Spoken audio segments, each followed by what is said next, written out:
Indian റെയിൽവേനോട് നന്ദി പറയാൻ വേണ്ടി വന്നതാണ്. നമ്മൾ കയ്യിലെ കാശും മുടക്കി ടിക്കറ്റും എടുത്ത് ഈ ട്രെയിനിനുള്ളിൽ കയറിയിരിക്കും. അപ്പൊ കുറച്ചു നേരം കഴിയുമ്പോൾ ഇങ്ങനെ കുറച്ച് ആൾക്കാർ വരും. ഇവന്മാരെന്ത് വിളിക്കണം? ഹിജ്ഡാസ അല്ലെങ്കിൽ എന്താണ് ട്രാൻസ്ജെൻഡേഴ്സാ, എന്തുപേരെ ഇവന്മാരെ വിളിക്കണ്ട. ഇവന്മാരൊക്കെ വന്നിട്ട് പൈസ കൊടുക്കാനേ പറയണം. എന്നിട്ട് അവന്മാർ നമ്മളെ തന്നേൽപ്പിച്ച പോലെയുള്ള അവന്മാർക്ക് പൈസ കൊടുക്കാൻ പറയണം. അപ്പൊ ഇവർക്ക് ഇങ്ങനെയുള്ള കാശൊക്കെ ചോദിച്ച് മേടിക്കാനും ഭീഷണിപ്പെടുത്തി മേടിക്കാനുള്ള അധികാരം നിങ്ങൾ ഇന്ത്യൻ റെയിൽവേയാണ് കൊടുത്തിട്ടുള്ളത്. ആരാ കൊടുത്തിട്ടുള്ളത്? ഒരു 3-4 വയസ്സുള്ള ഒരു കൊച്ചും ഒരു ഫാമിലി എൻ്റെ അരികത്ത് സീറ്റിലിരിക്കണം.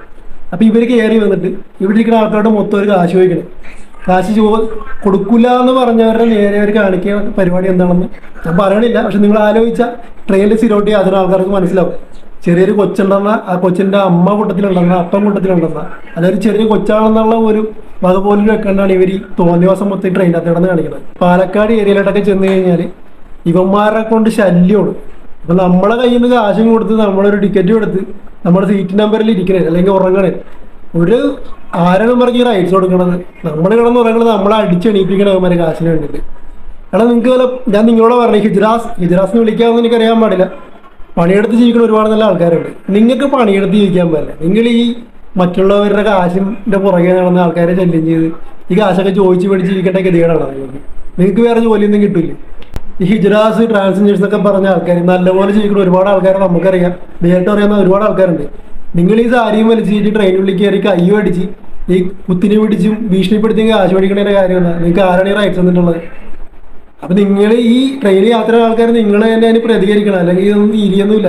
ഒരു ചെറിയ കൊച്ചിന്റെ മുമ്പിൽ ഇരുന്ന് തുണിയൊക്കെ ഇങ്ങനെ കാണിക്കുന്ന ആൾക്കാരാണ് മൊത്തം അതിനകത്ത് കയറി വന്നത്. മനസ്സിലായി? അതുകൊണ്ടാണ് എനിക്കിപ്പോൾ ഈ വീഡിയോ പറയേണ്ടി വന്നത്.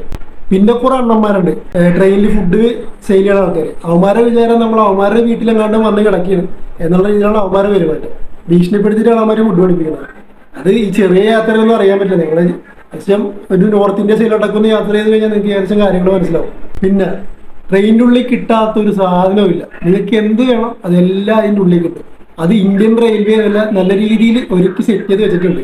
നിങ്ങൾക്ക് എന്ത് വേണം? കഞ്ചാവ് വേണം, മദ്യം വേണം, നിങ്ങൾക്ക് എന്ത് വേണം, എന്ത് വേണേലും ട്രെയിനുള്ളിൽ കിട്ടും. ഓപ്പൺ ആയിട്ടാണ് പരിപാടികളെല്ലാം. സിഗരറ്റ് വേണം, എന്താണ് ഓപ്പൺ ആയിട്ടാണ് സെയിൽ ചെയ്തിരിക്കുന്നത്. ഇതിപ്പോഴും നടക്കുന്ന കാര്യമല്ല, വർഷങ്ങളായിട്ട് നടക്കുന്ന കാര്യമാണ്.